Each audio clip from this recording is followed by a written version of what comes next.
While it may seem counterintuitive to think of young people drinking less alcohol than their parents did at their age, the numbers seem to indicate that, yes, members of Generation Z or Z are opting for a more sober lifestyle. And with the rise of non-alcoholic options such as mocktails and zero-alcohol beer, are we seeing a cultural shift at all ages away from booze? Let's find out. We're going to start in St. Catharines, Ontario with Dan Malik. He is chair of the Department of Health Sciences and director of the Centre for Canadian Studies at Brock University. And with us here in the studio, David Soberman, professor of marketing and the Canadian National Chair of Strategic Marketing at the U of T's Rotman School of Management. He's also a former marketing manager at Molson Coors. Gail Lynch is here, owner of Zero Cocktail Bar in the Cabbagetown neighborhood of Toronto. Zero Cocktail Bar, tasting room, and bottle shop. I can't wait to go there. And Samantha Wells is here, senior scientist and co-director of the Institute for Mental Health Policy Research at CAMH, also a professor at the Dalla-Lana School of Public Health and the Department of Psychiatry at the U of T. And it's great to have you three here in our studio. Dan Malik, you are going to be so sorry in a minute that you didn't come to our studio today, but I understand you're a little bit under the weather, but we will let the suspense linger as to why I'm saying that. Let's just, Sheldon, can you bring this graphic up, please? We're going to just do a little fact file on who's drinking booze in Canada these days. From the years 2008 to 2023, there was actually a 12% decrease in Canadians per capita drinking. And the biggest decrease was among, as we suggested off the top, Gen Z or Z. Overall, the latest data show that men drink more than women, not a big surprise there. Age 18 to 22 is drinking less than any other group. People with the highest household incomes are drinking more, and people in rural areas are drinking more on average than people in cities. Okay, let's dive in. Dan Malik, why are we seeing a decline in alcohol consumption? Wow. We'll start right off the bat. I'm sure it's a very complicated story. The evidence suggests actually that Gen Z is not drinking more, if you know what I mean. So if you look at the data from 2023, there was an Ipsos poll where actually millennials, there were more abstainers among the millennial group than among Gen Z, but they're drinking less. They're more often drinking less, if you understand what I mean. Like they're one or more two often drinks. drinking less. Okay, I think I got you. Yeah, as opposed, but they're drinking less. And there's some correlations between things like, as you noted at the beginning, income and, we've got this whole concern about the Generation Z not being able to afford homes and things like that. And at the same time, this is kind of a risk-averse generation, right? So there's this whole idea of the risk paradox where Generation Z is more concerned about things like, they're not having as much sex, they're not drinking as much, but they're quite willing to give away their data, right? So there is like an interesting shift in risk perception. And if you have a lot of information about the dangers of drinking that is being pushed out by a lot of some researchers, then it's easy to say, well, that's kind of risky, I'm not going to do it. Okay, let me get some feedback from Samantha here in the studio. In your view, why are younger people drinking less? Well, I think there are a number of theories floating around, and I think I don't think there's a single answer. I think it's complex, as Dan said, multiple factors. And I would say that one thing that I think is really important in young people is personal choice. They are thinking about their health, and they're becoming more knowledgeable about the effects of alcohol on both acute and long-term harms. So they're more knowledgeable about these factors. And in terms of personal choice, it's becoming more acceptable in their social environment, among their peers and so on, to remain sober. Well, let me pick up on that. To not drink alcohol. Right, because David, I know certainly back in our day, you were kind of ostracized if you went to a party and you didn't drink alcohol. No longer the case? Well, I think the social acceptability of not drinking now is much higher than it used to be. As you said, you'd almost be chastised or made fun of if you decided not to drink. And I think it took a while before, even as a designated driver, you could sort of turn down a drink. That ship probably sailed about 20 years ago. But now, you'll often have a table full of younger people, obviously all of age because we're talking about licensed establishments, and you may have half the table that doesn't order an alcoholic drink, and nobody even bats an eyelash. And that's a big change from where we were even 5 years ago. Well, we've got somebody here. This is your business. I've left you Yes. for the end on purpose here. You own a non-alcoholic bar. Correct. Why did you set that up? I don't drink alcohol, let's start there, and I haven't for the past 15 years. I'm from the beautiful island of Barbados where rum is king. I love it. Didn't like the feeling. So for me, this was an opportunity to say, let me do something that I really like, which is crafting cocktails and in an environment that creates equity for everybody, right? You can have your beautiful Negroni or vermouth with alcohol, and I can have mine without alcohol, and it's still beautiful. What made you think, that's your choice though, what made you think anybody else in this alcohol it's omnipresent. What made you think anybody else would be interested in this? Because when I stopped drinking alcohol, it was about 3 to 5 of us. We knew that we needed to stop. So I'm from that era, almost 60, where we were really heavily drinking. We partied, and party for us was dancing and consuming alcohol. We were able to say, let us only party by dancing and not consuming alcohol, because we felt awful the next few days, right? So there were so many of us that wanted to stop. Some of us did, and some didn't.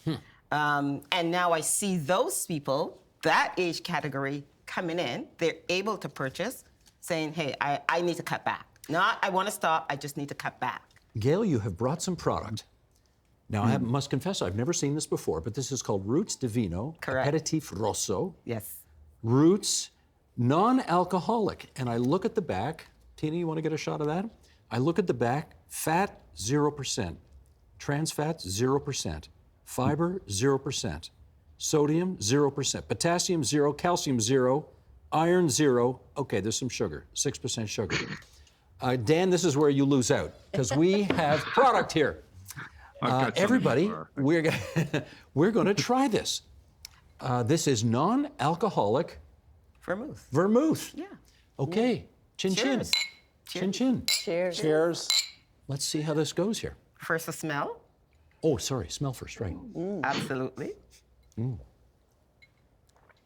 So Very think about good. a big ice, and we can sit, armchair, cross the legs if you like, and have a beautiful experience. I got to tell you, that is lovely. Yeah. That is really good.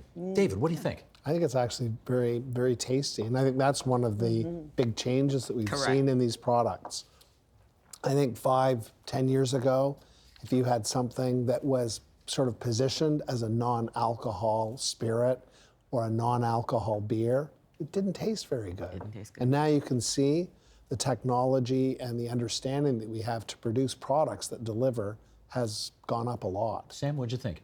I agree, and I think it's fabulous to have non-alcoholic options that people can be comfortable going out and having a beverage that doesn't contain alcohol. I think it's a fabulous health choice, for so many people. And I agree.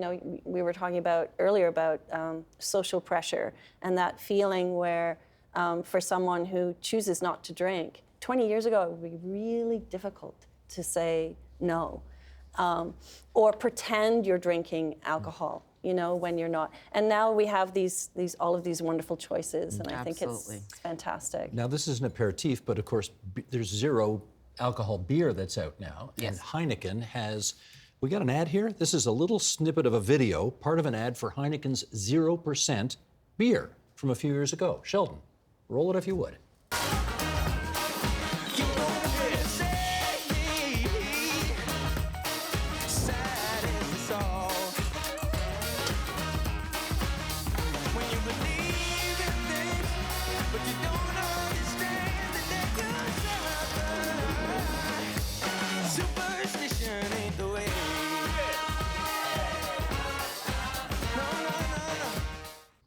Okay, first of all, great tune, right? Great song. Selling a particular lifestyle. Dan, what does this portend for you when you see non-alcoholic beer sold in this way? Well, it's there's a market for it that the brewers have identified. I mean, we see things like Guinness Zero, Heineken Zero. There's a whole bunch of mainstream beers that have now introduced zero. And as a few other people have noted already, it's definitely, there's the technology available. It's not as bad as it used to be. I am a big fan, actually, of non-alcoholic beer. I'm fascinated with the technology. But then there's also this notion that it is breaking the stigma. I guess there's no song Stigma, so Superstition was a better song for that, of not drinking. Whether that actually works. I mean, I know people in the non-alcoholic community who are concerned still when they say they don't drink. The people are like, "Why don't you drink?" Right? And my response when someone says they don't drink is like, "Okay." Right, but it is still a stigma that is being reduced. But that at least allows people to kind of either blend in, right, which may not help reduce stigma, or also what a lot of people are doing now is cycling between alcoholic and non-alcoholic, right, and that is another option. I've been in this situation where I've been at a bar and I forgot I was drinking a non-alcoholic beer. It's like, oh wait a minute, this is a non-alcoholic from Toronto, a brewery there. So it does, it allows that, it tries to break that stigma. But when you have something that is trying to mask as an alcoholic beer, I wonder if the stigma is just being hidden as opposed to being addressed. Well, let me ask Gail about that. Do you notice in your place that there is less stigma among increasing numbers of people for shunning alcohol? Absolutely. Absolutely less. So is there stigma? I see it.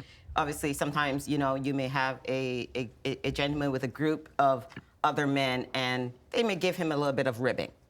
And I've actually encountered that, and I allowed all of them to taste that product, and they immediately, wow, that's amazing, and that ribbon stopped. But the most beautiful thing, and why I think that is much less, is that throughout, let's say November through January, I keep getting folks who come in and say, I'm getting something for my friend. I'm going to a party and I know there's some there who don't drink. I'm getting something for my family. And that has been the most beautiful thing. And that is what let me know, oh, that stigma is moving away. And we're talking about people mid-20s all the way up to maybe the 50s. Just out of curiosity, I'm sorry, not a big drinker, so I don't know. What would a regular bottle of this cost, and what does a non-alcoholic bottle of this Same cost. Really, same? And so we know that ethanol is the cheapest part of this product, right? When you're making alcohol vermouth, the ethanol, gin, a whiskey, the ethanol is the cheapest thing, or the least expensive. And so sage, wormwood, Ganeshan, those are beautiful products. There's a process to make them into this beautiful rasa, right? And so, of course, those things cost money. So the price is still the same because the quality is the same. Actually, this quality is better because I've not introduced ethanol, which is the leading cause of many cancers. Okay, well, I was just going to pick up on that, actually. David, I read something the other day that said every time you have a drink of alcohol, you are taking 5 minutes off your life expectancy, which is a pretty stark way to put it. Do you see increasing evidence that people's attitudes towards alcohol consumption are changing? Absolutely. I think we see a lot more communication now in the media about the risks of alcohol, about how it's bad for your health. And I also think, too, the earlier discussion we had about this generation being perhaps less risk-taking, they attend to that information. They're watching this, they're observing this, and they're thinking, I don't want to be unhealthy. And I mean, there's a lot of concerns now with people about their health, about their boss, Maddie, BMI, about things like smoking. What's BMI? Body mass body index? Mass index. It's a way of describing your sort of health, weight to height in some way. And so I think all of these things are contributing to a segment growing up now in that, let's say, young adult group who are saying, I'm really concerned about this and these things that, maybe the previous generations do this, but I'm going to be different. And that's okay. Let's, apropos of that, Sheldon, I'm in the middle of page 3 here. The U.S. Surgeon General in January issued a warning on alcohol, and here is part of what that office says. The direct link between alcohol use and cancer was first established in the late 1980s, and evidence for this link has strengthened over time. This body of scientific evidence demonstrates a causal relationship between alcohol use an increased risk for at least 7 different types of cancer. The more alcohol consumed, the greater the risk of cancer. For certain cancers, like breast, mouth, and throat cancers, evidence shows that this risk may start to increase around 1 or fewer drinks per day. Sam, what do we make of this warning? Well, it certainly resonates with the work that we do at CAMH, at the Center for Addiction and Mental Health. We have a team of scientists, many of whom are experts in studying alcohol and health and have been doing so for many years. And this is consistent with all of the evidence that we have at CAMH right now. The science has been evolving over the years, and I would say that the latest evidence all shows that even the smallest amounts of alcohol can be harmful to one's health. Now, Dan, I do recall when the first warnings came out, I think it was from Health Canada, saying that 2 drinks per week ought to be the maximum you have. And of course, there were lots of men and women in the street interviews on the local news saying, they got to be kidding. No one's going to be able to do that. Okay, do you think warnings like this have an effect? I think warnings like this put a thumb on the scale. There is a concern. So cancer is one of those. I don't want to underplay cancer, but there's a thing called availability bias, where you hear a lot about one kind of illness. So cancer, for example, we have everything from Movember to pink ribbon campaigns, and so cancer is a big issue in people's minds, but it's actually not the biggest killer of Canadians, premature killer. That's cardiovascular disease. And in spite of things like Samantha saying that the evidence, the science has evolved, it has, but there's also a group of scientists who are trying to erase evidence of the protective effects of alcohol in cardiovascular disease, which will kill people faster, but doesn't have that amount of attention, right? If you say you're going to die of a heart attack, people may say, okay. But if you say cancer, they go, whoa, cancer, wait a minute. And the cancers that are connected to alcohol are not the biggest killer, the biggest killing cancers. Some of them are highly treatable. So it does kind of skew perception. And I don't want to underplay the health effects of alcohol, but this tendency to jump on cancer instead of like looking at the full risk and benefit, I guess no one talks about benefits of alcohol, does distort the story. And in fact, there was an excellent report from the National Academies of Science, Engineering, and Medicine in December that did a really good job of providing a balanced discussion, because it said, well, there is an increased risk of cancer. And when we talk about increased risk, we're talking about relative risk. So you might have a 5% more risk, but you have a low risk to start, for example. But it also says there are other factors that go into your risk of cancer, so colorectal and, say, what you eat, and breast cancer and other things as well. So saying alcohol causes cancer is a little distorting, and it kind of plays into a bit of a panic around cancer. And believe Okay, me, I get you. But that. Gail, how often do you hear in your establishment, I'm here because I am concerned about the health risks associated with alcohol? Oh, absolutely. Folks are, I would say, and the data bears it out as well, I would say about 75% of my customers are saying, I'm mindfully drinking. I don't want to drink as much. I get the nurses that come in and talk about, my ritual of coming home and winding down with a glass of wine, and it becomes a bottle and 2, and 10 years later, I've realized, oh, I should slow down. I got a problem, yeah. Right? So we see it. My average sale is around, I shouldn't say this, is around $60 because that person is saying, I want a beautiful experience, and I realize I've been doing too much, right? It's just simply that. And this, again, it really comes down to choice and equity. You know what? Today, I'm going to have my alcohol wine. Tomorrow, I'm going to have my non-alcoholic wine, and I'm mindfully making a choice, and the right choice for myself. I wonder, Sam, if people, if they're drinking less alcohol, are they searching for that buzz they used to get from alcohol with something else? Are they having marijuana? Are they smoking? I don't know. You tell me. So the science isn't really in on whether there's a substitution effect, which is what we call it. But and I think it's complex, and I think there are some people who like the effects of alcohol and may not like the effects of cannabis. And so that it's not a natural sort of substitution. The other thing I wanted to add is, I think that one of the problems when we think about substance use is we think that people are just using one substance. Many times they're using alcohol and cannabis together. Correct. And so, so we're not sort of necessarily dropping one substance and taking up another. So I think it's quite complex, and certainly would not recommend that someone stop using alcohol and start using cannabis, because we know there are also health harms associated with cannabis as well. So we have to be very careful. In which case, David, we've had warning labels on tobacco for a very long time. Should we have them on alcohol?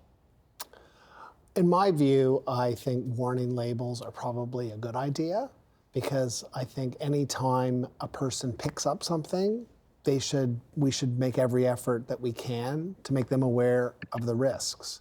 So my view would be yes. Is that going to be enough to cure the alcohol problem? And by alcohol problem, I mean sort of overuse of alcohol, which obviously with certain people is an issue.